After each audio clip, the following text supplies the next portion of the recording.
gran colaborador en este espacio, Roberto Gil Suart, para platicar también de un tema importante, un tema que además también pues, ha trascendido, sobre todo pues, con lo que tiene que ver con esta nueva reforma, esta tentativa reforma electoral, los planteamientos que hace el gobierno federal y las condiciones que pone, como las hemos conocido anteriormente con la reforma al Poder Judicial, y los planes que tiene para pues, dominar prácticamente en todos los entornos las decisiones que se tomen en nuestro país.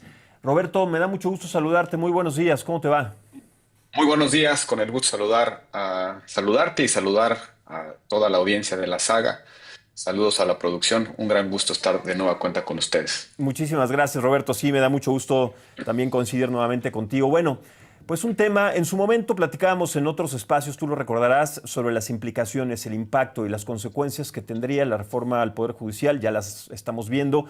Vamos a ver seguramente muchas más consecuencias, pero en este caso, con la reforma electoral, pues seguramente también las implicaciones van a ser muy agresivas y en un mediano corto plazo. ¿Cuál es tu perspectiva? ¿Cuál es tu óptica al respecto? Y además, ¿cómo crees que se está planteando y cuáles son objetivamente los puntos más importantes que hay que tocar y en los que hay que poner atención?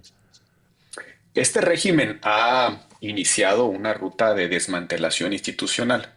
Es una ruta de desmoronamiento del régimen de la transición, de demolición de un régimen pluralista, del Estado constitucional, de la República, de equilibrios, de división de poderes. No solamente con la reforma judicial, sino también con una serie de cambios constitucionales de muy grande calado. Por Ujú. ejemplo, la desaparición de los órganos reguladores, la desaparición de los órganos constitucionales autónomos como el Instituto Nacional de Acceso a la Información, como la posibilidad de que, o la imposibilidad de que cualquier persona podamos impugnar una reforma constitucional. Le establecieron una cláusula por ahí que hace imposible defendernos frente a una supermayoría que impone sus decisiones en la Constitución. Entonces, venimos de esta ruta de desmantelamiento institucional. Ujú. Ahora se anuncia el último eslabón de esa ruta, que es cambiar el sistema de acceso, las reglas y los procedimientos de acceso al poder público. Eh, Hay muy poca información e incluso información muy contradictoria. Voy a sintetizar alguna de las más relevantes inconsistencias o incertidumbres que se han planteado en el debate público. El día de ayer, en una entrevista que se publica en el diario El País, Ujú. Pablo Gómez afirma que no van a seguir la iniciativa que planteó el presidente de la República, el famoso Plan A. El famoso Plan A implicaba básicamente tres cosas. La desaparición del Ujú. INE como un órgano autónomo, incluso preveía la elección popular de los consejeros electorales justamente bajo el mismo modelo que hoy ya tiene la Suprema Corte de Justicia de la Nación. Por el otro lado, la desaparición de la representación proporcional, que es ese mecanismo para que las minorías puedan expresarse en los espacios de decisión. Ese fue el mecanismo, por cierto, que hizo posible que la izquierda mexicana pudiera tener espacios en el régimen hegemónico del PRI. Sí, los Y en plurinominales. tercer lugar, perdón. Los plurinominales, sí, como se les Los conoce. famosos plurinominales. Y Ujú. por el otro lado, una serie de mecanismos perniciosos para eliminar la competencia política. Por ejemplo, dejar sin financiamiento público a los partidos políticos para que no tengan ninguna posibilidad de competir en condiciones de equidad contra el gobierno y contra el dinero público que usan dolosamente a plena luz del día, incluidos los programas sociales y los famosos siervos de la nación. Entonces, ese plan A, que era una reforma, una contrarreforma antidemocrática, antipluralista, esa que anunció el presidente que la intentó, que no le alcanzaron los votos, que terminó una reforma legal que la Corte declaró inconstitucional en su momento y que incluso provocó una indignación colectiva que se manifestó en las calles en defensa del INE, en aquel momento lo recordarás bien. Pues Pablo Gómez en esa entrevista del País dice que no están pensando en reactivar el plan A, que están pensando en otra cosa. De hecho, critica a quienes han expresado inquietud con respecto a los posibles contenidos de la reforma, diciendo por qué se quejan si ni siquiera la conocen, apenas la vamos a construir. Entonces, primera gran inconsistencia, primer gran incertidumbre, primer gran duda es qué contenidos va a impulsar el gobierno. Por el otro lado, dicen, convocan a una consulta ciudadana, dicen que van a consultarle al pueblo a través de encuestas, foros, que van a convocar a expertos, que van a convocar a organizaciones de la sociedad civil para hacer un diagnóstico del sistema electoral y para plantear, dibujar esa reforma. Pero crean, por otro lado, una comisión en la que básicamente, más bien, solo está integrada por funcionarios del gobierno federal. ¿Por quiénes? Por el propagandista del régimen, Jesús Ramírez. Por el redactor de la perversa reforma judicial, Arturo Saldívar. Por quien antes estuvo en la UIF y que usó facciosamente esas instituciones con motivaciones políticas. No hay ningún representante del INE, no hay ninguna representación de los partidos políticos de oposición, ni siquiera se abrió la posibilidad de que le integraran. No hay académicos, no hay expertos, son funcionarios, la Secretaría de Gobernación, la Consejería Jurídica, el jefe de la oficina de Presidencia, el coordinador de asesores de Presidencia, el secretario de Política Digital, del director, jefe, no sé qué sea, de la Agencia de Innovación Digital o Transformación Digital, perdón, que por cierto es el redactor de la reforma reciente denominada Ley Espía. Entonces, si vemos esa comisión, que es absolutamente monocolor, que son puros empleados del gobierno federal, pues hay muy pocas razones para pensar que la convocatoria plural para construir una auténtica reforma de Estado es creíble. Si tuvieran tantitita disposición a un diálogo constructivo, pues en esa comisión habría representaciones de personas, grupos y organizaciones distintas a el régimen y su partido. Por el otro lado, que se constituya esa comisión en el Poder Ejecutivo te manda una pésima señal. Esta sería la primera reforma electoral desde la que se hizo a finales de los años 70 que vendría del Poder Ejecutivo. Las reformas político-electorales en nuestro país, por lo menos en los últimos 30 años, han salido de la pluralidad del Congreso y de los partidos políticos. Esa sería la primera reforma que se construiría desde el Poder Ejecutivo y sobre todo con la exclusión de los partidos políticos. Entonces, otra inconsistencia, otra incongruencia, nos dicen, vamos a hacer una convocatoria al pueblo y a las expresiones políticas del pueblo, pero la hacemos nosotros, los empleados del gobierno. Entonces, eso tampoco se entiende muy bien por dónde va. Y tercero, el anuncio de la reforma electoral ha provocado alguna levantada de ceja en los grupos, en las facciones de Morena. Algunos legisladores, prominentes legisladores de Morena, han dicho que probablemente el consenso sea difícil de articular, entre otras cosas porque hay ciertas posiciones, hay ciertos contenidos que se han anunciado desde hace algunos meses que pueden afectar directamente a aliados parlamentarios del régimen, específicamente al Partido Verde Ecologista y al Partido del Trabajo. Entonces, también nos dicen por ahí que no necesariamente está fácil esto de construir los votos suficientes para sacar una reforma electoral. Entonces, está lleno de inconsistencias, de incongruencias, de vacíos este anuncio de la reforma político-electoral. ¿México necesita una reforma electoral? Sí. Para fortalecer, yo diría tres cosas. Para evitar el fraude de la sobrerepresentación, para aumentar la eficacia en la toma de decisiones dentro de nuestro pluralismo y, en tercer lugar, para incrementar los controles y los pesos y contrapesos en el ejercicio del poder y evitar la concentración del poder, que es hacia donde ha tendido recientemente nuestra democracia, si le podemos seguir llamando democracia. Entonces, por ahí sí hay necesidad de construir reformas, pero desaparecer al INE, quitarle autonomía,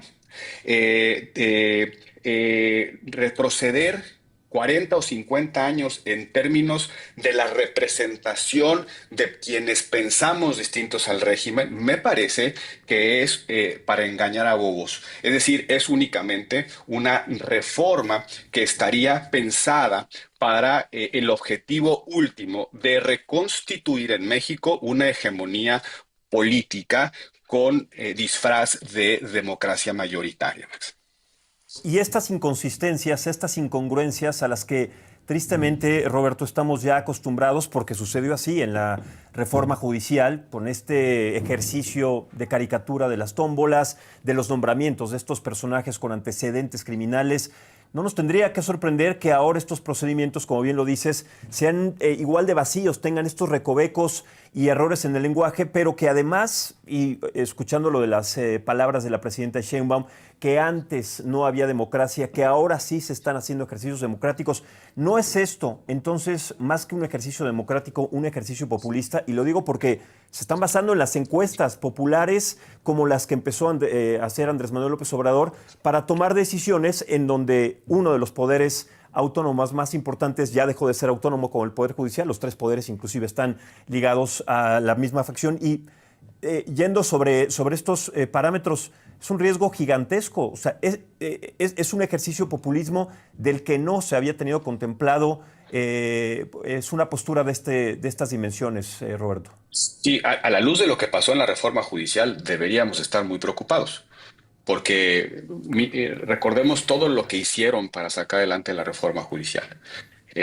Amenazaron a jueces, bueno, amenazaron a ministros de la Suprema Corte de Justicia de la Nación, amenazaron a senadores que fueron postulados por la oposición, usaron una sobrerepresentación que es un fraude a la Constitución, todo lo que tuvieron que hacer para sacar esa reforma judicial, cómo la implementaron verdaderamente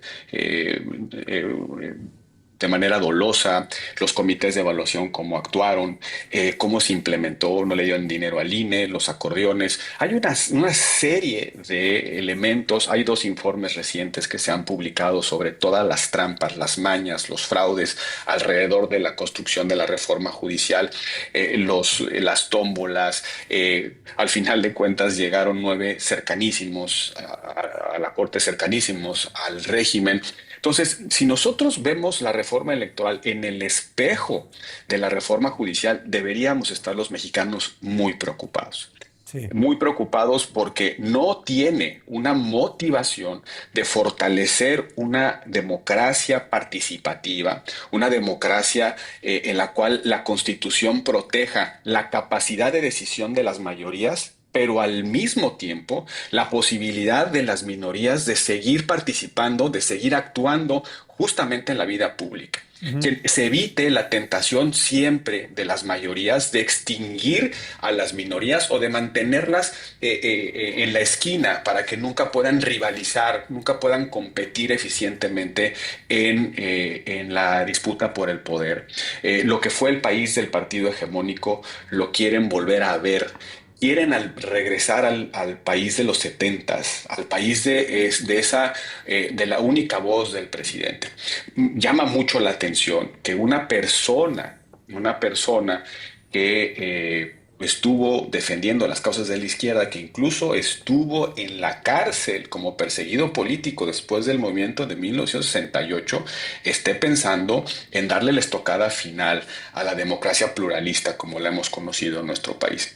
Pero yo creo, por el otro lado, que lo que en realidad están pensando, lo especulo, no tengo más información que el simple análisis de los hechos y de las situaciones que está viviendo el país, de los mensajes políticos que estamos recibiendo del régimen. Me parece que lo que van a hacer es una campañita en contra de los partidos políticos, del sistema pluralista, del pluralismo político van a utilizar recursos públicos, las mañaneras, una comisión presidencial, foros y demás, para construir una suerte de percepción de que los partidos políticos, como instituciones, como entidades que intermedian el proceso político democrático, son los actuales enemigos de la democracia, que son quienes impiden que la democracia funcione. Y ese sería la daga que termina con que justificaría desaparecer el sistema pluralista. Primero construyes la imagen de que los partidos políticos son ese agregado de intereses, de privilegios, que tienen mucho dinero, que tienen plurinominales, representación parlamentaria, y entonces te acercas a la conclusión de, ¿saben cómo se resuelve todo ese sistema de privilegios? Desaparezcamos al INE, desaparezcamos el financiamiento que permite a los partidos políticos competir en condiciones más o menos similares al régimen, y en tercer lugar, desaparezcamos toda la diversidad política de nuestro país. Esa sobrerepresentación artificial que hoy tiene, la quieren construir a base de evitar la competencia y evitar que otras posiciones políticas puedan ser representadas en nuestros parlamentos, en nuestros congresos. Entonces yo creo que la estrategia que está siguiendo el régimen es una estrategia de hacer una campaña política para desprestigiar el modelo transicional, el modelo de la transición democrática, que por cierto le ha dado estabilidad política, económica y social a nuestro país por casi 30 años, con muchos errores, con desaciertos innegables, incuestionables, en términos de violencia, corrupción, desigualdad. Pero es el sistema que permite a los diferentes poder coexistir y además poder competir por el poder sin depender de la extinción del otro, sin provocar la extinción del otro. Dicen por ahí que hay una frase muy famosa, que la democracia es el mejor sistema de gobierno conocido por una simple y sencilla razón, porque permite deshacerte de los malos gobiernos. Claro. Y deshacerte pacíficamente de los malos gobiernos. Te permite castigar a los malos gobiernos. Pues el hecho de que nos quiten voto libre, que nos quiten autoridad independiente, que nos quiten competencia política y que desde las reglas saquen a los que pensamos distintos de la representación, pues implica la imposibilidad de sacar a los gobiernos malos, a los gobiernos criminales. Y hay algo de lo que no hemos hablado y que es muy importante. Ni una sola palabra en la agenda que ha presentado el gobierno, el régimen, Morena y el presidente ahora de la comisión, no sé cómo se llama el presidente o quién sabe qué sea, de la comisión encargada de la reforma electoral. Ni una sola palabra sobre financiamiento del crimen organizado en las campañas políticas.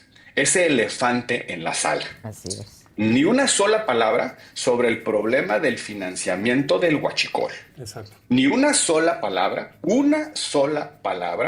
de los casos en los cuales criminales se han colado a los gobiernos. Ni una sola palabra sobre cómo evitar que los narcotraficantes, los criminales, ejecuten a candidatos. Venimos de los años con mayor violencia política, el mayor número de candidatos o autoridades políticas electas ejecutadas en nuestro país. El número de los alcaldes asesinados es escandaloso. Entonces, de eso no se habla. ¿Por qué? Porque eso no es lo que quieren corregir. No quieren corregir cómo la violencia criminal se mete y se traduce en violencia política para la captura del Estado y de sus instituciones. De eso ni una sola palabra. Entonces, creo que tenemos todos los argumentos y razones suficientes para pensar que esta reforma solo va encaminada a concentrar más poder en la presidencia de la República y a eliminar el pluralismo político de nuestro país. A esa posibilidad de que el poder político sea un espejo de lo que somos como sociedad. Definitivamente. Roberto, déjame incluir en este espacio, en esta conversación de manera presencial a Rosario Robles, ex jefa de gobierno de la Ciudad de México. Rosario, muchísimas gracias. Bienvenida. Max, muy Estamos escuchando a Roberto, muy buenos días. Todos los temas además muy certeros, porque de esta regresión política, regresión ideológica que representan estas decisiones han generado impactos económicos, sociales, democráticos en nuestro país. Pero además en esta comisión, el anuncio que hizo la presidenta Sheinbaum de la comisión, de la creación de la Comisión Presidencial para la Reforma Electoral, vemos que no hay un eje conductor, no hay una congruencia para saber cómo, de qué manera, cuáles son los procedimientos, y todo lo hacen como una ocurrencia, sumando a lo que dice Roberto.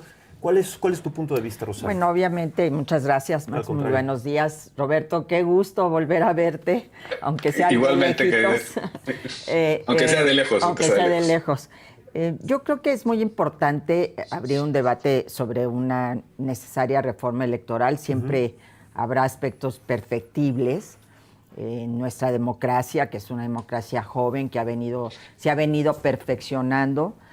Pero el problema es esta reforma electoral que se pretende hacer desde el gobierno, que para mí es el último clavo en el ataúd de la democracia. Ya lo comentaban muy certeramente, cómo tenemos el preámbulo de una sobrerepresentación y de un control absoluto sobre el poder legislativo a partir de esta sobrerepresentación, cómo se ha completamente eliminado un poder judicial independiente. A partir de este 1 de septiembre veremos una cara muy distinta de lo que es este poder, como contrapeso no será más.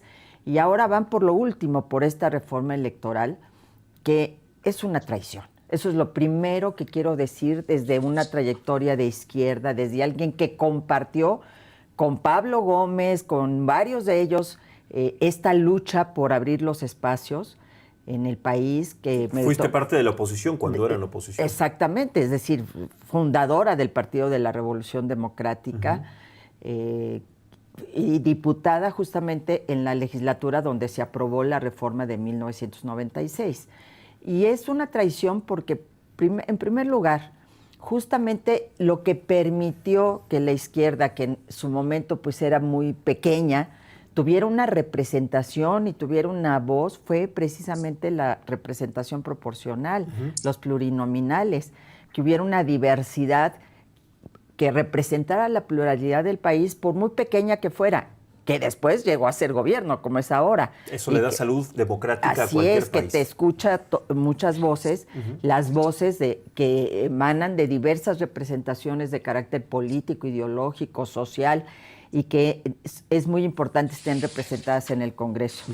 Segundo, justamente para mí es una traición porque en el llamamiento a formar el Partido de la Revolución Democrática, que firma, entre otros, Pablo Gómez, justamente uno de los puntos nodales es que haya elecciones libres, elecciones competitivas, que el órgano electoral no esté en manos del Estado, porque recordemos lo que pasó en el 88 y el fraude electoral de aquel momento, que denunciaron Cuauhtémoc Cárdenas, Manuel Cloutier, Rosario Ibarra, que eran los tres candidatos, digamos, opositores, y que precisamente en aquel momento Bartlett, que era el secretario de Gobernación, pues tenía todo el control sobre el proceso electoral, se les cayó el sistema, todo lo que vivimos. Y es a raíz de eso que se forma el PRD que hizo de la lucha por el sufragio efectivo una lucha ejemplar que llevó a más de 500 muertos y que hoy están siendo traicionados. Entendería de Claudia Sheinbaum porque ella no fue parte de esta lucha, de este movimiento. Ella es beneficiaria de esta lucha. Heredera. Pero Pablo Gómez fue diputado plurinominal desde el 77, a partir de la reforma del 77, que permitió todavía gobierno, partido hegemónico con Reyes Heroles, abrir estos espacios plurinominales, pero lo fue justamente a partir de esta lucha del 88 como ya Partido de la Revolución Democrática en el Congreso Federal, en la entonces Asamblea Legislativa de la Ciudad de México. Y precisamente lo que peleó el PRD fue que hubiera financiamiento público, el que hoy quieren eliminar. Que los partidos, para poder competir, porque esto es lo importante, justamente hubiera un financiamiento, una base que permitiera tener acceso a recursos para poder estar en la competencia. Segundo, que el órgano electoral fuera autónomo y que estuviera conformado por gente experta y que fueran una garantía de todo este proceso democrático, de transición democrática. Escuché una declaración de Pablo Gómez diciendo que Goldenberg había sido una imposición de Zedillo. Se le olvida completamente. Porfirio Muñoz Ledo era el presidente del Partido de la Revolución Democrática cuando fue esta reforma del 96, y justamente quien negoció de manera brillante que una figura emanada de la izquierda con una gran trayectoria como Pepe Goldenberg, que estuviera al frente de aquel momento IFE, pues fue Porfirio. Se le olvida a Pablo la propia historia del PRD. Y ese nombramiento se concretó siendo ya López Obrador el presidente del PRD. Entonces, hubo hasta aplausos en el PRD cuando quedó Goldenberg al frente del INE. Tercero, ellos hablan de que van a ir a hacer una consulta. No sabemos todavía el medio, les encantan las encuestas. Pero ya los conocemos. Levanten la mano, Que son, estas encuestas ridículas. pero además, oye, ¿vamos a desaparecer diputados? Sí, claro, pues la gente que va a votar. Si eso se con hubiera esta mayoría calificada, si lo hacen ahí. No, bueno, y aparte en la plaza pública, Sí, pues sí. es muy sexy, ¿no? Hay que eliminar a los diputados plurinominales. Pues sí, claro, toda la gente, si eso se hubiera puesto a votación, si muchas de las reformas democráticas se hubieran puesto a votación, la gente hubiera estado en contra. ¿Por qué no ponen a votación que ganen menos dinero los legisladores? Que del dinero que ganen paguen sus comidas y sus viajes. ¿Por qué no ponen a votación esas cosas? Que tengan solamente derecho a determinados viajes y solo en función de su encargo. Acabo de ver el video del viaje de el líder de la Cámara de Diputados con su esposa, dato protegido, en China, y parecía el viaje presidencial. Y en Nueva York también. No, pero aquí ya como viaje oficial, como líder de la Cámara de Diputados, Sí, parecía el presidente de la República, ¿no? Sí. Y tú dices, ¿qué es esto? Eso es lo que debe de eliminarse, eso es lo que lastima a la gente, no la representación proporcional, porque eso da la garantía de que haya diversas voces. Y creo que en ese sentido, lo que estamos viendo es el preámbulo, en efecto, de una reforma electoral que, como ellos dicen, les permita mantenerse en el poder. Yo creo que es legítimo que te quieras mantener en el poder, pero que te mantengas con votos y con una elección equitativa y competitiva en donde todo el mundo tenga posibilidades. Así llegaron. Ahora hay que tumbar la escalera por la cual llegaron y le escalaron al poder. No se vale. Sí. No se vale. Entonces me parece muy contradictorio, y además la composición de la comisión, a excepción de honrosas excepciones, pues creo que tiene que ver Ramírez Cuevas con la discusión sobre reforma electoral, cuándo ha participado en un proceso electoral, cuándo ha dirigido un partido, cuándo ha estado al frente de ese tipo de circunstancias que le den esa credibilidad o esa capacidad y esa experiencia para opinar. Sí, excluyendo a los propios órganos electorales que ellos ya controlan, pero aún así los excluyen de este debate, de el diagnóstico que tiene que haber, porque hay consejeros que son incómodos para el gobierno, a las organizaciones de la sociedad civil, a los partidos de oposición, a la academia que bastante ha trabajado los temas de reforma electoral, y se va simplemente a disfrazar le preguntamos al pueblo y el pueblo decidió lo que realmente quieren, y es eliminar todo resquicio de competencia democrática, controlar ya el poder de manera definitiva. Yo creo que aquí no es, y tenemos que aprender de la discusión de la reforma judicial, y no sé si Roberto esté de acuerdo conmigo.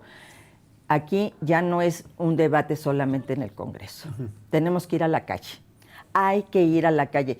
Lo hicimos muy tardíamente en la reforma judicial y hoy creo que no nos deben de sorprender. Tenemos que ir a informarle a la gente, tenemos que hacer el trabajo que ellos van a hacer, que bien lo dice Roberto, de minar la credibilidad en los legisladores, en los partidos de oposición. Miren lo que se gastan y el dinero público. No, los que tienen que rendir cuentas sobre cómo se gastan el dinero público son ellos. Y los que tienen que rendir cuentas, y algo muy importante que está señalando Roberto, es cómo han financiado sus campañas, son ellos. Claro, las implicaciones y las consecuencias Roberto, Rosario, son gigantescas y todavía no se termina de gestar este plan maquiavélico, porque lo vemos, sí, con Sergio Gutiérrez Luna, como bien lo decías, el presidente de la Cámara de Diputados, con su esposa, o su mujer, con dato protegido, con los viajes de Andy y de todos estos personajes, pero en donde nos tendríamos que enfocar, porque parece que son distractores, parece que son cortinas de humo, en lo que nosotros nos tendríamos que enfocar, que es en la reforma electoral, pero también en los vínculos que en este caso tiene el líder del Senado, de la coordinación del Senado de Morena, Adán Augusto López, con la barredora, con su exsecretario de Seguridad en Tabasco, y de lo que decías, y con todos estos recursos que salen del delito del crimen organizado, del tráfico de combustible, del tráfico de drogas y de esos negocios que para ellos sí han funcionado perfectamente bien y que les dan, Roberto, estas prestaciones, y es en donde nos tenemos que enfocar, porque esto es un escándalo de proporciones gigantescas, no concebidas antes, y que están ligadas con todo este aparato alineado, este aparato regulador que están haciendo, ya con el último clavo, como dice Rosario, el último clavo al ataúd que representaría la reforma electoral. ¿Cuál es tu punto de vista al respecto de esto? Porque está también alineado. Es que la clave del juego se llama concentración de poder. Y concentración del poder en un régimen vertical que tiene muchísimos componentes. Un régimen vertical que ya militarizó la administración pública, que ya dejó que penetrara el crimen organizado a las instituciones de la República. Pues ahí está el caso del secretario de Seguridad Pública de un estado, que resultó no estar protegiendo a un cártel o ayudando a un cártel, fundando un cártel. O sea, eso ya son palabras mayores, ¿no? Una cosa es que por miedo o por corrupción un servidor público tolere, deje pasar, voltee para otro lado. Uh-huh. Y otra cosa muy distinta es el diseño de crear un cártel propio para administrar una paz narca en una entidad federativa. Son cosas verdaderamente ya demenciales. Entonces, por el otro lado, es la captura del árbitro, ¿no? De la captura de quien garantiza los derechos, los pesos y los contrapesos, que es el Poder Judicial. Parece que estoy narrando la ruta de lo que acaba de suceder en El Salvador. Lo que sigue es la reelección a perpetuidad del presidente. Que no nos tendría que sorprender, ¿eh?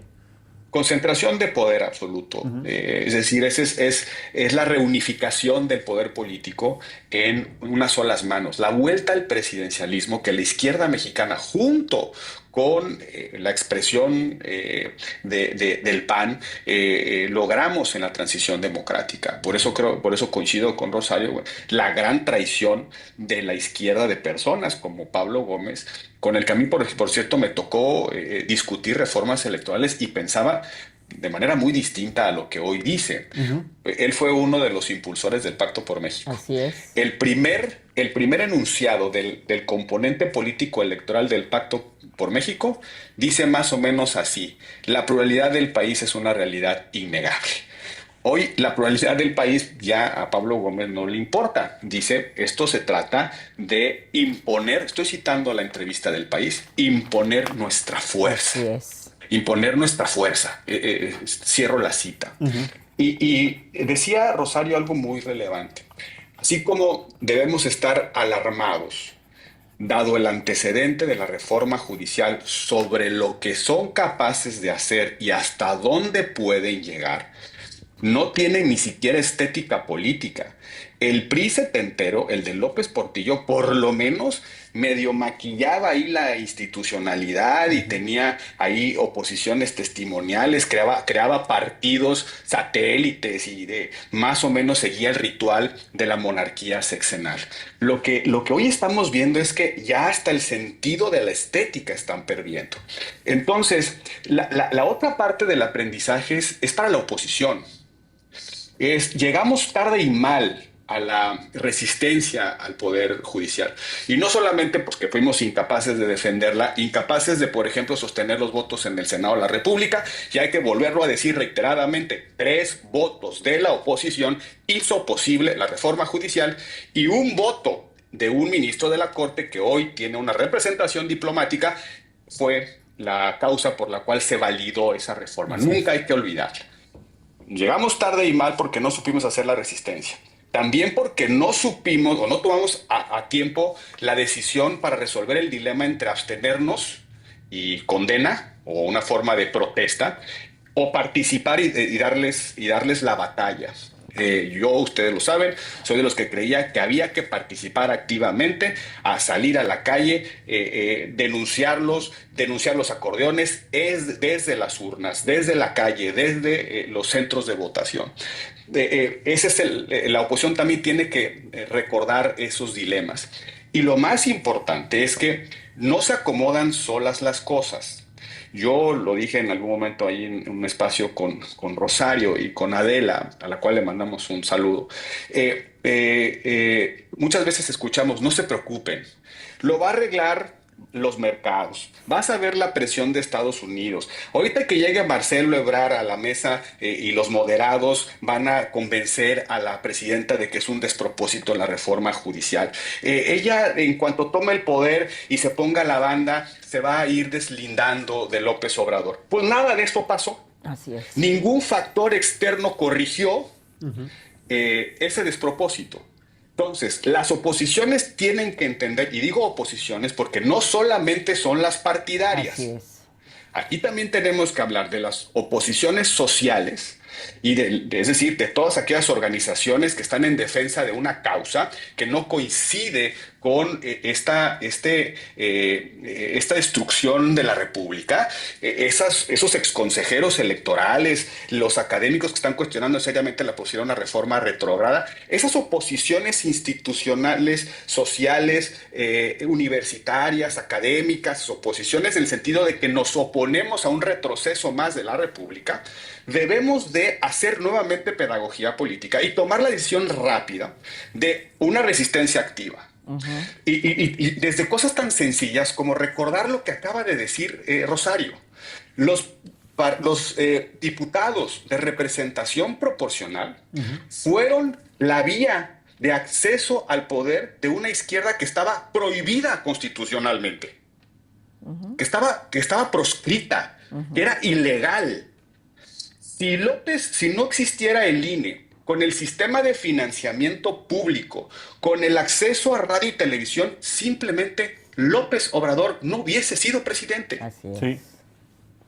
Sí, definitivamente. Entonces tenemos que asumir la gravedad de lo que está pasando. Van en serio. Y en el momento en el que yo vi el nombre de Arturo Saldívar en esa comisión, ya dije, esto ya se acabó, ¿no? Claro. Sí, ya, porque pues, es capaz de retorcer hasta la ley de la gravedad para quedar bien ahí con sus nuevos jefes. Entonces, tenemos que reconocer la gravedad, pero sobre todo tomar rápido la decisión estratégica de resistencia activa.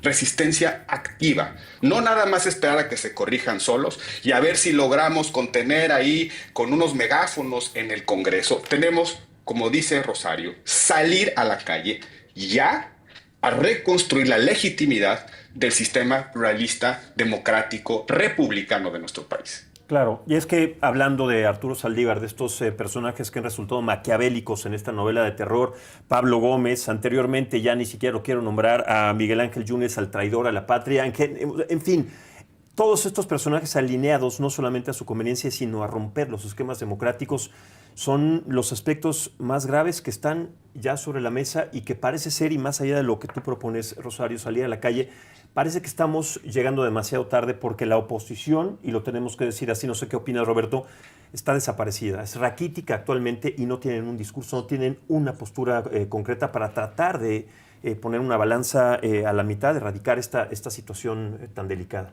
Bueno, yo creo que, como lo señala Roberto, no solo debemos de pensar en la oposición partidaria y la que está representada en el Congreso, que como quiera están dando sus peleas con megáfonos, la intervención del dirigente del PRI, todo el mundo tratando de dar una discusión. Ayer sobre el tema básicamente de lo de Tabasco y el secretario de Seguridad, que hoy anda huido. Pero yo creo que si no traducimos esto en una resistencia efectivamente de la gente, si no damos la pelea en el terreno en el que ellos dan, que es muy difícil, porque cómo tenemos que construir una narrativa que permita que la gente entienda, porque en el caso del Poder Judicial, la gente dice, a mí eso qué me importa. Pues que hagan con el Poder Judicial. Sí, hay que elegirlos, qué padre. No supimos explicar, y tal vez no tenía que ver mucho con la vida cotidiana de las personas, cómo esta eliminación de un poder judicial autónomo nos afecta a todos, a la justicia en México. Y ellos supieron aprovechar esa ignorancia de la gente justamente haciendo estos... Porque además todas las encuestas te dicen, es que el Ministerio Público, sí, nada más que el Ministerio Público no es parte del Poder Judicial, es que los jueces, sí, pues la mayoría son jueces locales, no los jueces federales, en fin.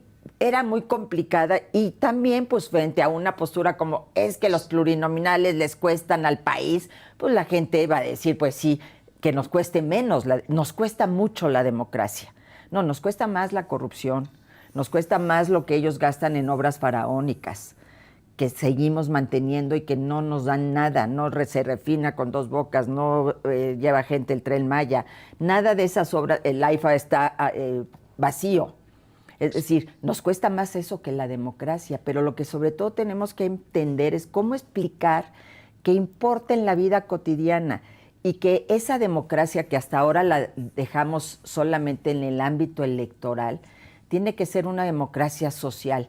Cómo arribar a una idea en la que es importante que haya elecciones competitivas o elecciones libres, que haya pluralidad en el país para que tu vida mejore, mexicano y mexicana. Es decir, esa es la narrativa que tenemos que construir. Y para que tu vida mejore, tienen que estar representados todos y todas, los que luchan por estas causas y los que luchan por estas otras.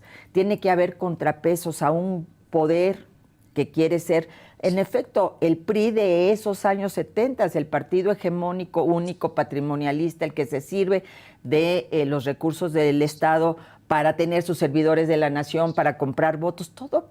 Es que a mí me resulta todavía más doloroso porque es justamente hacer todo contra lo que luchamos. Todo lo que implicó que hubiera 500 muertos de la izquierda, que hubiera gente encarcelada como después del 68, toda esa lucha que se dio se está hoy traicionando. Sí.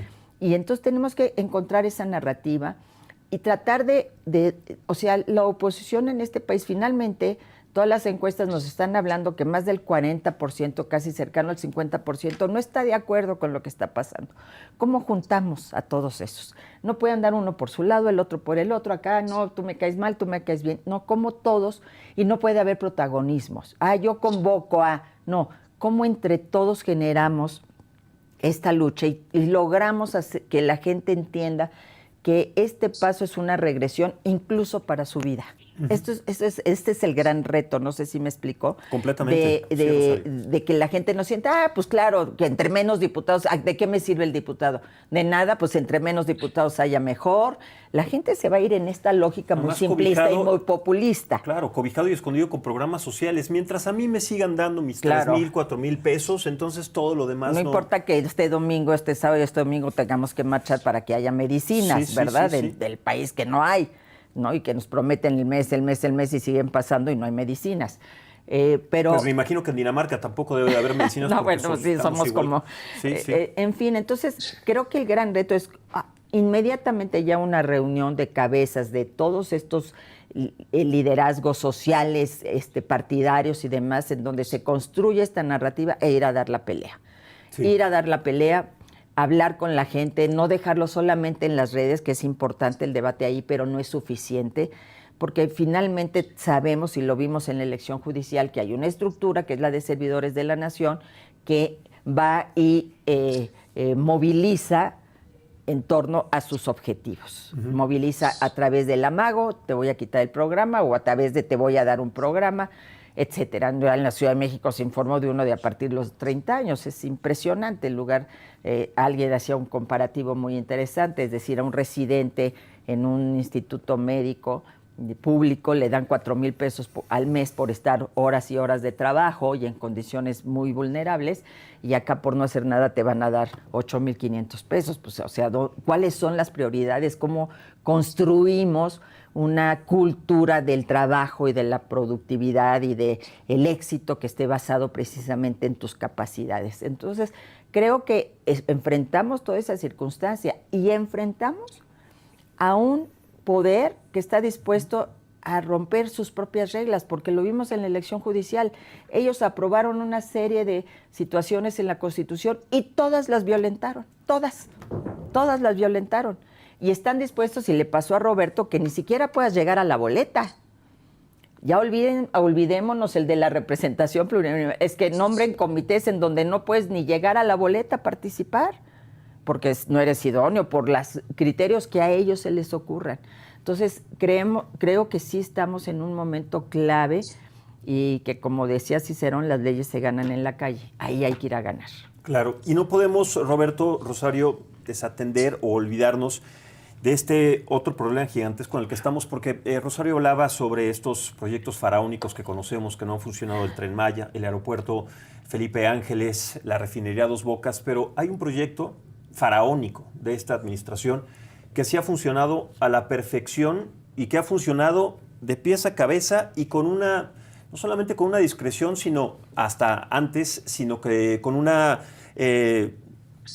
calidad de cirujano que no habíamos visto nunca, y me refiero al huachicoleo, porque ese también es un proyecto faraónico que no veíamos, estaba por debajo del agua, pero qué manera de operarlo. Estamos hablando de miles de millones de dólares traficados con este combustible y que generan un problema también gigantesco, porque cuando los grandes líderes están ligados a esta organización criminal, la Barredora, el senador Adán Augusto, en su momento gobernador del estado de Tabasco, su secretario de Seguridad, más todas las facciones, ¿de qué estamos hablando? Porque estamos viendo la punta del iceberg y eso tiene connotaciones, Roberto, también en muchos otros aspectos que son económicas y de seguridad, temas gravísimos que nos están acosando desde hace ya algún tiempo en nuestro país. ¿Cuál es tu punto de vista al respecto también? Porque todo está relacionado.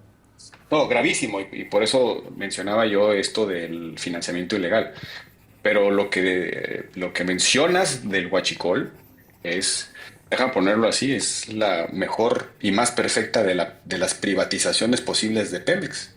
Sí. Porque al final hay unas refinerías aparte, se extrae crudo ilegal aparte, se importa ilegalmente combustibles, se asocian porque los socios de esa nueva empresa privada Pemex Huachicol Bienestar, son el crimen organizado, son sus socios. Claro, es que por eso lo decía irónicamente, porque ese es un proyecto faraónico perfecto. No, pues a todo dar. Y además es perfecto. Las ganancias de ese nuevo Pemex privatizado del Bienestar Huachicol, ese nuevo Pemex le deja dinero para financiar las siguientes campañas, le deja dinero para los aviones y le deja dinero para sus viajes, con desayuno incluido, ¿no? Es evidente, es el crimen perfecto, a plena luz del día y sin la indignación de nadie. Por eso creo que es bien relevante poner el centro de la discusión donde está. Exacto. Yo no sé si en realidad el INE sea el problema de nuestra democracia. Creo que el problema de nuestra democracia está en el financiamiento ilegal, es decir, el del crimen organizado, extralegal, el que viene del gobierno, de los programas sociales y de los siervos de la nación, que conduce a la captura del Estado. Me gusta mucho la metáfora que utilizó Rosario, el de la escalera. La transición democrática permitió construir una escalera un poco más ancha para poder acceder a los espacios donde se toman decisiones, para subirnos a la casa común y cohabitarla todos. Esa escalera permite que un gobierno suba y otro partido baje, pero la escalera permite esta movilidad política entre no adversarios, sino competidores legítimos. Sucede que este régimen usó la escalera y ahora la quiere demoler. ¿Para qué? Para que nadie pueda usar esa escalera en el futuro. La quiere demoler, pero con ellos arriba. Para que los que están allá arriba ya no puedan bajar. Sí. Porque no haya manera de bajar, salvo que entre facciones se avienten por la ventana, ¿no? Pero también para impedir que otras expresiones políticas puedan usar la escalera para sacarlos a patadas cuando estén quemando la casa. Entonces, eso es lo que quieren hacer, eliminar la escalera. Pero creo que la intención de la reforma electoral nos deja entrever que en realidad están muy preocupados porque saben perfectamente bien que si dejan la escalera como la construyó la transición democrática, van a salir del poder. Porque es evidente lo mal que lo están haciendo. yo debo reconocer que quizá el único acierto que tuvo el gobierno de López Obrador fue romper el techo de cristal del ingreso laboral. Creo que es el gran error estratégico de la ortodoxia tecnocrática de los gobiernos de la transición. Yo creo que eso es lo único que yo le voy a reconocer al gobierno de López Obrador. No le voy a reconocer nada más. Ahora, sí voy a condenar todo lo que está sucediendo en el país, entre otras cosas, el pacto con el crimen organizado, el pacto de tolerancia, y ya sabemos ahora por el caso Tabasco, el pacto de construcción de mafias, de formación de mafias. No dejan o no quieren que existan partidos políticos, candidaturas independientes, nuevas expresiones políticas. Pero sí crean desde el Estado, desde el gobierno, mafias, crimen organizado. Sí, es una de cal por 235,000 de arena. Así es. Entonces, ese es el tema de fondo. Yo creo que ahí es donde está la cosa. Si uno voltea a ver Nicaragua, si uno voltea a ver Venezuela, si uno voltea a ver El Salvador y muchos casos de regresiones autoritarias, este giro de tuercas a la destrucción de la vía de acceso al poder generalmente coincide con una pérdida de legitimación por el ejercicio del poder. Muy sencillo, si están tan claros que están haciendo bien las cosas, que la gente está feliz, que los pactos criminales son invenciones de la oposición, ¿por qué no dejan en paz la escalera? Para que subamos y bajamos. Si México es el reino del creador en la tierra, el cielo en la tierra, entonces ¿por qué les preocupa la escalera? Claro. Países en donde ya no existe esa escalera, como bien lo planteó Rosario, Venezuela, los destructores Cuba. de escaleras son porque quieren quedarse en el poder a toda costa, impidiendo la posibilidad de que surjan alternativas. No porque están confiados en lo que han hecho, sino porque están preocupados de que tarde o temprano ese 40% del que hablaba Rosario se convierta en el 60%. Claro, lo vimos en las últimas elecciones en Venezuela, la escalera arriba destruida hacia abajo, en Cuba ni se diga, Nicaragua, y en fin, este historial de estos países, y ya se le puede decir así, estas repúblicas bananeras, en donde ya no existe la oportunidad mínima para generar una contraparte. Y en donde puede haber elecciones, como pasó en Venezuela. No, sí, pero de caricatura. Exactamente, en donde gana la oposición y sin embargo mucho. Sigue Maduro en el poder, ¿no? Es decir, creo que el argumento de que va a haber elecciones, pues es una autocracia electoral en donde se utiliza ese mecanismo simplemente para mantenerte en el poder porque es un proceso totalmente controlado desde el gobierno. Pero yo creo que, hablando esto del huachicol, que me parece muy relevante, primero hay que decir y recordarle a la gente, Andrés Manuel López Obrador dijo, ya no hay huachicol en el país, ¿no? Es decir, se acabó. Y al principio y llegaron las pipas, esas que ni sabemos dónde están y qué fue de ellas. Y el desabasto de gasolina por meses. Exactamente. ¿Y qué tenemos hoy? Decomisos de millones y millones de litros de gasolina, de combustible. Buques transatlánticos. Trenes, ¿no? Una refinería. Una refinería que nadie veía, pero que refina más que Dos Bocas, ¿no? Y que decían que eso no era una refinería, no inclusive se atrevieron a decir que eso no era una refinería, que estábamos exagerando. Como decían que no había laboratorios de metanfetaminas. Exactamente, ¿no? Y de fentanilo. Sí. Entonces, en primer lugar, se tiene que llegar a todos estos decomisos por la presión de Estados Unidos. Entonces, fíjense la paradoja. Quieren tener toda la concentración del poder en la figura presidencial, pero al mismo tiempo hacen lo que les dice Estados Unidos. Porque hoy, y lo acabamos de ver en esta prórroga de 90 días, donde seguimos con la amenaza permanente para ver qué más cedemos, qué más cedemos, qué más cedemos, qué más entregamos. Entonces, frente a un discurso nacionalista, por debajo del agua estamos entregando. Entonces, ahora sí hay decomisos de huachicol, de cantidades impresionantes, que significó, como tú dices, pues un boquete a la finanza pública y a propio Petróleos Mexicanos, de magnitudes impresionantes, y uno se sorprende de que hablen de muchos detenidos, pero no de gente clave en todo este negocio. Porque todos son líderes, todos, el líder de la facción, todos, quién sabe cuántos líderes, pero siguen apareciéndole, pues ¿cuántos hay? Exacto, bueno, pero además estás hablando de, o sea, realmente si hay todo el análisis de que se beneficiaron campañas políticas con estos recursos, pues tú tendrías que ir a esos personajes y sin embargo los sigues protegiendo, los sigues manteniendo. Si el líder del partido en ese momento, el partido en el poder, hoy es secretario de Estado y está impune y puede viajar tranquilamente, según esto, con sus recursos, como el de las aduanas, que es por donde pasa este huachicol, que pues estamos viendo que tiene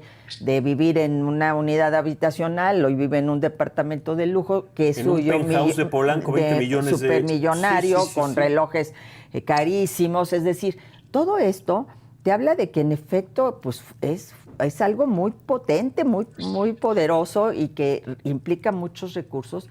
Y además mucha violencia, porque lo acabamos de ver en Reynosa, acabamos de ver el asesinato brutal de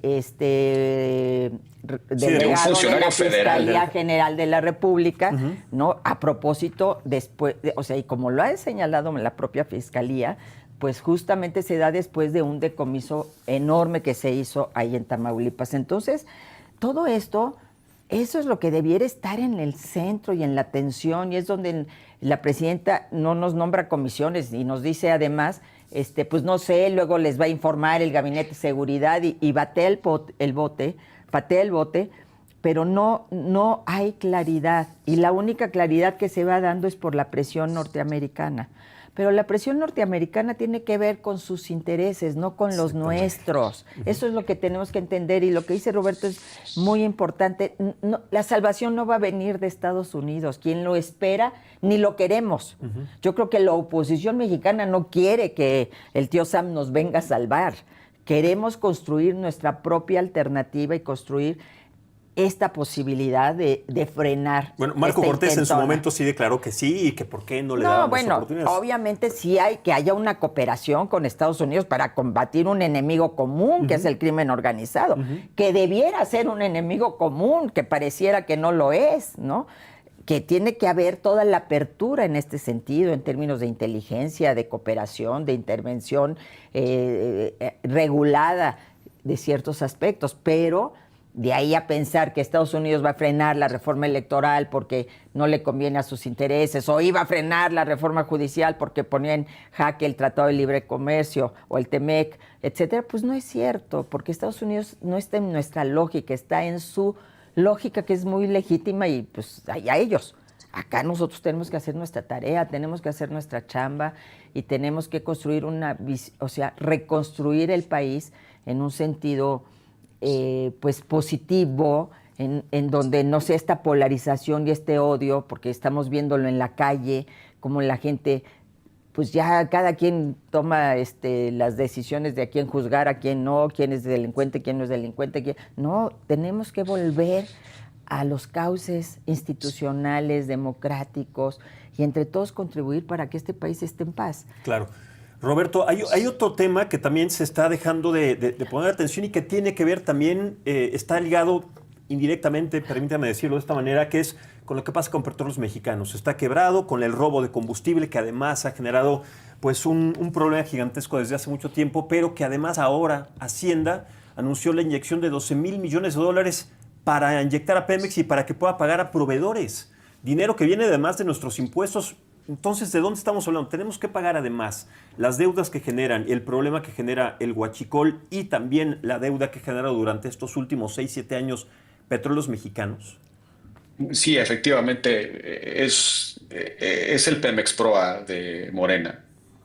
Ese dinero que se está inyectando a una empresa ineficiente, una empresa que tiene muchos problemas de funcionamiento financieros, ese dinero viene de deuda. Sí, sí. Es compromiso de largo plazo que vamos a pagar los mexicanos. Y es para pagar proveedores del pasado, para poder subsistir, para poder contener las pérdidas incrementales de Pemex, pero sobre todo para que no cierren negocios locales ahí en las comunidades donde Pemex opera. Porque esta inyección de dinero no es para financiar proyectos que nos van a... No, es para pagar que deudas. permitirían un nuevo Cantarell. No, en realidad es para resolver la deuda de corto plazo que tiene Pemex con muchos proveedores a los que les ha dejado pagar por años y que están a punto de la extinción, únicamente para normalizar para tratar de resolver un problema, pero no es, digamos, un rescate para hacer financieramente viable a Pemex. No puede haber viabilidad en Pemex si no hay una visión de conjunto en la política energética y conectar la política energética de México con la política industrial de México. Por política industrial me refiero a la vocación que tiene el país o debe tener el país para su crecimiento en el mediano o largo plazo. ¿Cuáles son los motores de crecimiento? La manufactura, la agroindustria, nuestra posición geopolítica, geoestratégica con el nearshoring, energías limpias, etcétera. Entonces, yo creo que los mexicanos debemos saber que ese dinero no es otra cosa que deuda que estamos adquiriendo las familias mexicanas. Así es. En esta nostalgia estatista a que Pemex puede volver a ser lo que en alguna vez fue en términos de nuestro financiamiento al desarrollo, porque cuando se descubrieron los enormes yacimientos y el mundo dependía del petróleo, pues fue una gran noticia. Hoy estamos en otro momento, en otra circunstancia. Las energías eficientes vienen de renovables. No tiene mucho sentido ponerle dinero bueno, que es lo que vamos a pagar en el futuro, a una empresa que no funciona como debe ser. Por ahí hay una luz, déjame lo reformulo. Creo que lo que presentaron recientemente a propósito del refinanciamiento a Pemex, en realidad lo que no se dijo, o se dijo en letra chiquita, o se sugiere, es que van a utilizar la reforma energética para atraer capital privado, hombre. ¿Para qué decirlo? Más que no se atreven a decirlo. Exacto. ¿No? Van a asociarse con privados y van a empezar a hacer lo que debieron haber hecho hace algunos años con el andamiaje que la reforma energética les proveía. Entonces, pero lo que está pasando, meterle ese dinero no debió de haber venido de nuestra deuda futura. Debió de haber sido capital de riesgo de empresas privadas, como funciona en todo el mundo, que se animen a asociarse con Pemex para explorar y explotar yacimientos y hacerlo de manera más eficiente. Por ahí hay hoy una nota en los medios de comunicación que anuncia que Pemex va a usar fracking. Sí, ¿no? Claro, sí. Claro. Sí, para explotar y que la gasolina es más cara. Y desde Hacienda, cuando tiene un presupuesto anual. Sí, o sea, el presupuesto anual que tienen es que es insuficiente, que además ahora lo están tomando desde Hacienda, desde nuestros impuestos, que es completamente ineficiente, como dice Roberto, para rescatar algo que está prácticamente muerto. Además es no solamente un desacierto, porque vemos que la inflación y la deuda es el doble o el triple desde los últimos 6 años. ¿En dónde vamos a terminar el próximo año? Porque el crecimiento es del 0.5%. Comparado con el resto de los países, tenemos 7 veces menos crecimiento que el resto de los países que ni siquiera estaban contemplados como nuestro país. No, bueno, evidentemente, y aquí la mentira es como la narrativa oficial, ¿no? Nos salen los datos de empleo del mes pasado y nos dicen que se incrementaron en más de 1 millón y pico de empleos. Sí, ¿pero cuántos se perdieron? No, pero olvidemos, es los trabajadores de las plataformas que con la reforma que se hizo se obligaron a registrar en el Seguro Social, ahora aparecen como más gente formalizada, pero en realidad no son nuevos empleos, son esos que ya existían, el del Uber, el del Didi, etcétera, y que ya andaban ahí, que ahora se tuvieron que registrar ante el Seguro Social. Así y por eso se incrementó la cifra. O nos dicen que este financiamiento para Pemex no es deuda, ¿no? Cuando en realidad es una deuda disfrazada. Pero yo creo que aquí lo más importante a destacar es que toda la reforma energética que permitió que disminuyera la dependencia de Pemex del financiamiento de Hacienda en el periodo del 2012 al 2018, a partir de la reforma energética, que no me acuerdo muy bien cuándo se aprobó, Roberto, tú estabas 2016, la reforma energética 2014, 13-14. Exacto, entonces como parte del Pacto por México. Entonces llegó López Obrador a decir, esta reforma vendió el país, vendieron a Pemex, vamos para atrás, el gobierno, se eliminó este concepto de empresa productiva del Estado, esta visión de asociación con privados para que, corramos el riesgo, tú pagas y tú inviertes, y corremos el riesgo y participamos en las utilidades. Y además se permiten técnicas de exploración que en otros países también se utilizan y del otro lado de la frontera se utiliza, ¿por qué acá de este lado no? Ahora, como parte de este acuerdo con Trump, han dicho los analistas, de prorrogarlo de los aranceles 90 días, está esta eliminación de las barreras no arancelarias. Y una de ellas es esta, la posibilidad de que inviertan empresas norteamericanas ahora en Estados Unidos. Entonces siguen manteniendo un discurso nacionalista. Y la soberanía y aquí nadie entra y tal, cuando en realidad en los hechos están siendo obligados a basarse en lo que ya en su momento se había aprobado en el país y hemos perdido años. Y en lugar de que tuviéramos una empresa hoy con capital privado, como las principales empresas, incluso públicas del mundo, ¿no? En materia petrolera, tenemos esta empresa en números rojos que no funciona, a la que tenemos que estar todo el tiempo subsidiando, aquí sí, financiando con recursos que debieran estar destinados a otros rubros. Pemex, bien lo dice Roberto, durante todo un periodo fue la gallina de los huevos de oro. Educación, salud, las grandes instituciones se pudieron financiar con el dinero que llegó del petróleo. Pero hoy es completamente al revés. Entonces sacrifican recursos vitales que tienen que ver con que la gente no se nos muera, con que los niños estén vacunados, con que haya medicamentos para los niños con cáncer, para darle a una empresa que no tiene nada de productivo. Entonces tiene que replantearse todo el modelo y lo están haciendo pues por debajo del agua, como se dice aquí con la letra chiquita, sin decirnos gran cosa, pero en el fondo así es. Es decir, para poder tener estos financiamientos externos y demás, pues tienen que abrir a Pemex y abrir a la Comisión Federal de Electricidad, y para que haya la intención de que empresas se vengan a instalar a México, pues tienen que tener la posibilidad de una energía barata. Hoy sale la nota justamente de que la gasolina nos sale más cara que, nos prometieron 10 pesos, ¿no? Está más cara que Estados Unidos. Sí, sí. O sea, pagamos más por la gasolina. Bueno, pues entonces, ¿de qué estamos hablando? La tenemos además que importar. Ilegalmente, porque además se exporta ilegalmente y se importa legalmente sí, a través de la que les mandamos, oye, las que les mandamos nosotros barata, nos la regresan y más cara, ¿no? Ilegalizada, porque además se va a Estados Unidos de manera ilegal, que es este proyecto que decíamos irónicamente faraónico del huachicol.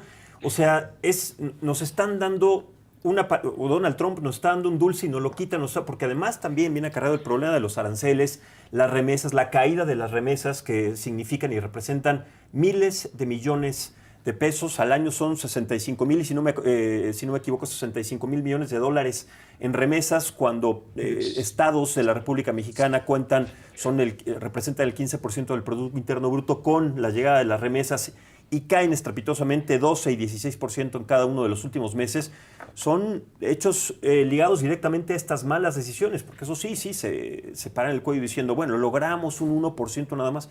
Un 1% tendría que ser 0%. Sí, claro. Es que aquí ya logro es más eficiente para el país hoy hacer un empeño, un esfuerzo más importante en producción de gas, por ejemplo, que es la alternativa a la generación de energía eléctrica, que la necesidad de la refinación, ¿no? Para tener capacidad instalada de refinación que impida que importes, se necesitan mucho dinero y muchos años. Los mercados por eso son abiertos. Si ya no tengo tiempo, dinero para poder proveerme de un bien, pues me dedico a otra cosa, genero ingresos e importo. Exportación e importación no significa bueno y malo. No eres bueno por exportar y malo por importar. Los mercados funcionan así. Exportas en lo que eres bueno e importas en lo que no tienes una ventana o te sale más barato. Pero hablábamos de Pemex por el tema de la deuda, y estamos acostumbrados a ver la deuda desde la perspectiva del déficit presupuestario, es decir, la diferencia año con año entre los ingresos y los gastos. Y también en términos de la deuda pública, es decir, el financiamiento y el costo del financiamiento, de los préstamos que pide el gobierno para financiar actividades, para financiar su gasto, para financiar infraestructura. Desafortunadamente en nuestro país, derivado de la mala gestión económica de López Obrador, hoy tenemos otro tipo de deuda. Es el déficit de las infraestructuras. Es decir, cuando tú dejas de mantener las infraestructuras, vas a necesitar en el futuro dinero para ponerlas a punto. Si dejamos de invertir en el mantenimiento y conservación de carreteras, va a llegar un momento en el cual las carreteras ya no van a servir porque no van a poder pasar los coches o los camiones, y vas a tener que meterle dinero para ponerla a punto, para dejarla como estaba o para arreglarla. y sirva al propósito logístico de las comunicaciones. Entre más pasa el tiempo, más se degradan esas infraestructuras, más caro te va a salir en el futuro ponerlas a punto. Esa es una deuda que no está contabilizada. Así es. Todo lo que han dejado de invertir en carreteras, vean por favor las carreteras, la México-Puebla, la México-Querétaro, vean las calles en la Ciudad de México, Sí, sí. a un año del Mundial, está llena de baches, hospitales, escuelas, puertos, todo esa falta de gasto porque utilizaron ese dinero para financiar cosas que no sirven, como por ejemplo el tren, bueno, sirve para la estética de los morenistas y para el divertimento de ellos, como el Tren Maya, como las obras faraónicas. Todo lo que dejaste de invertir ahí y lo pusiste en otro lugar, en algún momento vas a necesitar dinero para arreglarlas, para que existan, incluso para que puedan funcionar. Ese es el tercer componente de la deuda de la que no estamos hablando hoy en México, lo cual te sugiere que en algún momento del tiempo, si no hay, digamos, un cambio, un viraje en la política económica, con deuda futura vamos a pagar las tres cosas. Vamos a pagar el déficit presupuestario, la deuda cada vez más cara, entre más endeudado estés, más caro te sale el nuevo endeudamiento, y en tercer lugar, la corrección de las infraestructuras en nuestro país. Entonces, estamos entrando en un terreno muy complejo, y más aún cuando se toman este tipo de decisiones de financiar a Pemex, cuando no en una lógica de contexto de política energética vinculada a la política industrial, insisto. Totalmente. Sí, es un problema gigantesco que no es que vayamos a pagar, estamos pagándolo ya, y esto es la primera parte de lo que vamos a seguir pagando si esta situación sigue igual. No, y además sin crecimiento, que eso es lo más grave, es decir, no Decía el estás 0.5%, generando, sí. no estás creciendo, entonces no generas más ingresos, por supuesto, que tengan que ver con este desarrollo, y en consecuencia, pues todo es deuda, para poder financiar, ¿qué? Pues tu base electoral, para poder financiar los votos. Porque eso es, literalmente, porque presumen mucho las cifras de disminución de la pobreza en México. No disminuyó la pobreza extrema, que son los más pobres entre los pobres. Esa pobreza aumentó. Disminuyó la pobreza por este aumento al salario mínimo, por este ingreso mayor que tuvieron los mexicanos y las mexicanas, aunque sobre todo los deciles de mayores ingresos. Esto es bien importante decirlo.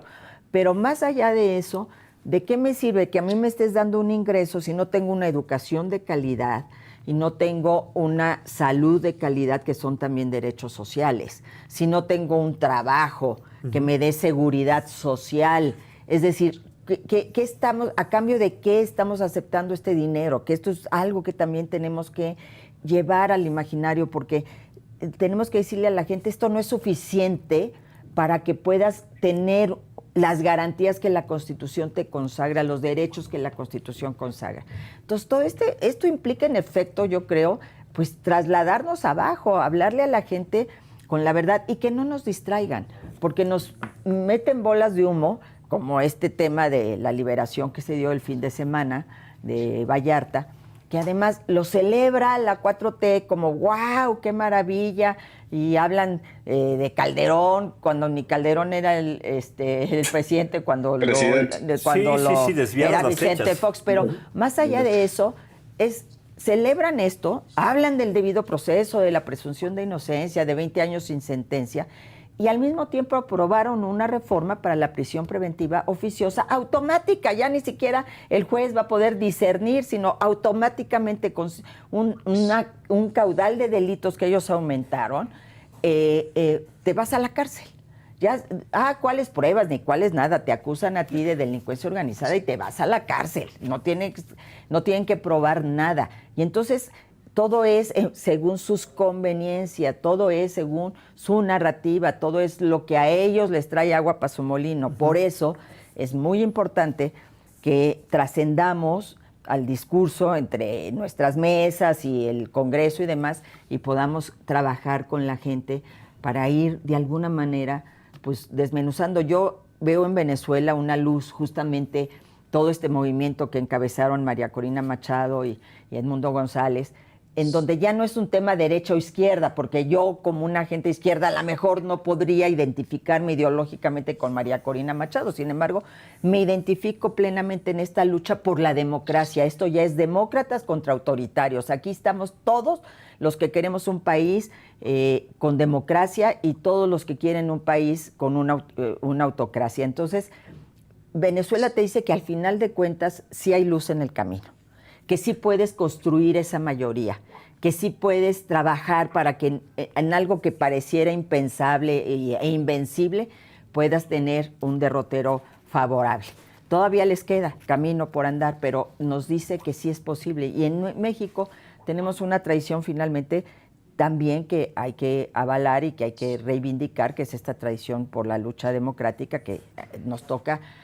Pues a mí me duele mucho porque soy de la generación que abrió esos espacios y veo que esta otra generación que hoy está gobernando pues nos queda mucho a deber, pero estamos todavía nosotros aquí para dar la pelea. Afortunadamente, sí tenemos que enfocarnos en temas prioritarios, dejar de atender estas cortinas de humo como lo que refleja Vallarta, también el caso de Lorenzo Córdoba, en eso sí les ofende que hayan tenido, porque se falló a favor afortunadamente de esto. Y ahora van a tener que conteste un funcionario de la Secretaría de Educación Pública con Max Arriaga diciendo ganó el clasismo y los de ojos azules y tez blanca. No, tú dices, no es posible que esto se permita. Y se van a tener que invertir otra vez millones de pesos en reimprimir los libros ahí y los niños siguen quedándose sin medicinas. Es decir, se está enfocando el dinero en estos proyectos porque son cortinas de humo, porque además, ¿cómo vas a comparar lo que pasó? Que sí, no vamos a decir que no fue desafortunado el comentario, que además intervino en su teléfono con lo que pasó. No fue un comentario, fue una intervención en una comunicación privada, ilegal. Sí, a eso me refiero. Porque el origen de esa expresión es una llamada telefónica, mal dicho. Sí. Lo que tú quieras. Además, ¿quién resistiría la prueba estética de lo que uno decimos en nuestros teléfonos en una comunicación privada? También, ¿no? Por favor. Pero eso no fue una expresión del presidente del Consejo General del INE, no fue una expresión de un ciudadano, fue una intervención ilegal en una llamada. Que por un capricho, por este instinto de venganza de López Obrador, llevó a los textos educativos de nuestros niños, ¿no? Es decir, de ese tamaño es, perdónenme decirlo, la sociopatía de López Obrador. Sí, ¿cómo vas a comparar el Apartheid? ¿Cómo vas a comparar además lo que pasó con el Holocausto en la Segunda Guerra Mundial? Es impresionante. Con lo que dijo desatinadamente Lorenzo Córdoba, que bien dices en una intervención que no tuvo que haber escuchado nada. Esta es una venganza, es un claro ejemplo de una venganza política directamente señalada contra un personaje que es y que fue durante mucho tiempo incómodo. Es personal. Sí, muy personalísimo. Muy personal, porque además Lorenzo, hablando de los hijos de... Y no porque él sea por haber sido el hijo de él, sino tiene su propia trayectoria y personalidad, pero es el hijo de un hombre fundador del Partido de la Revolución Democrática, que venía de esa izquierda abriendo espacios y que todo el tiempo apoyó a López Obrador, siendo integrante del PRD hasta que murió. Entonces tú dices, no es posible.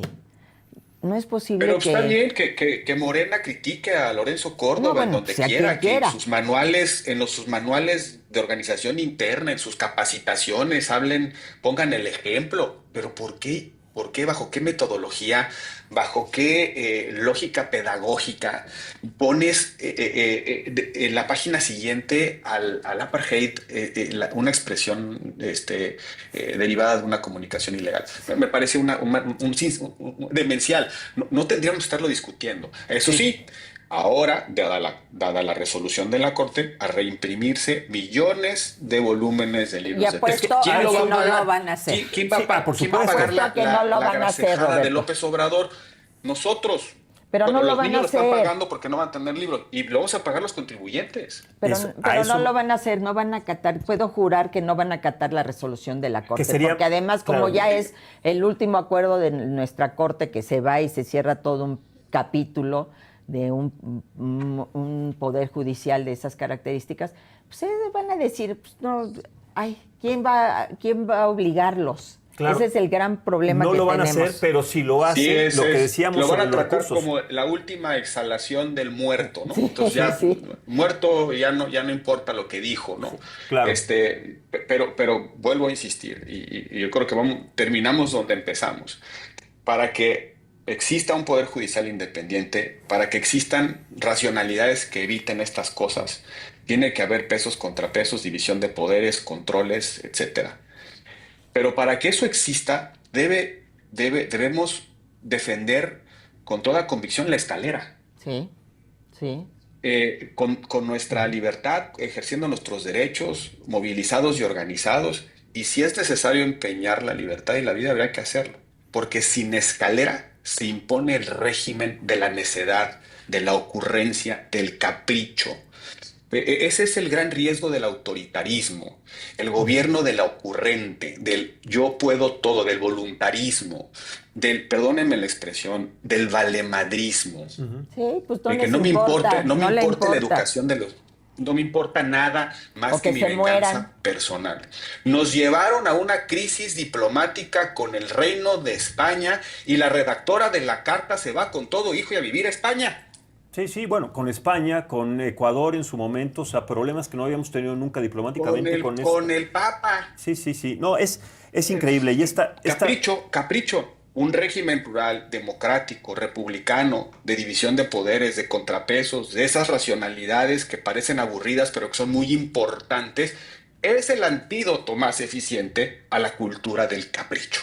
Sí, Sí. esta incongruencia. Le exigieron en su momento al gobierno de España que ofreciera una disculpa, además en una carta, cuando se van no solamente a vivir, sino están tramitando ya la ciudadanía española con todas las comunidades que esto refiere y hablando y recuperando. Y que significa jurarle lealtad al rey de España. Por supuesto, por O sea, supuesto. hay que decirlo, ¿no? Es decir, para que te den esa ciudadanía, tienes Hay que que jurar. jurarle lealtad al jefe del Estado español, pues nos guste o no la monarquía. Sí, una incongruencia. Y muy pronto van a decir que nunca le gustaban los tacos y siempre fueron amantes de la fabada. Y de la paella, exactamente. Y regresando a estas tristes palabras célebres de Marx Arriaga hablando de la educación, cuando en su momento también declaró que leer por ocio es un acto de consumismo capitalista. Ay, sí, es Entonces, increíble. cuando vemos que ese es el que se encarga de hacer y de dar la educación, los libros de texto a tantos millones de niños, ¿en dónde estamos? En Otra temas imposición educación, de otra la imposición, señora sí. Beatriz, ¿no? Por Es supuesto. decir, Max Arriaga. Que ahora, como Poncio Pilato, pues está lavándose las manos con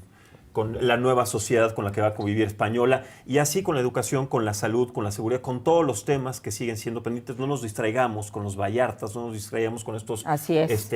escenarios y con estos puntos, porque hay que enfocarnos en lo que verdaderamente es prioritario para rescatar a este país, como bien lo han planteado Roberto y Rosario. Muchísimas gracias, como siempre, Roberto Gil Suarte, es un placer siempre escucharte, colaborar contigo en esta mesa, Rosario Robles también. Muchas gracias, muchísimas gracias. Al Ya contrario, regresa, gracias. Roberto, ya Saludos vente a Rosario. para Nos acá. vemos el próximo jueves en el Ok. estudio. Venga, muchas gracias. Gracias, Rosario. Gracias, Max. Muchas gracias. A ustedes. Y miren, hablando precisamente de la barredora, de esta espina tan profunda que tiene nuestro país, es una espina que muy difícilmente podría quitarse de la piel morena y los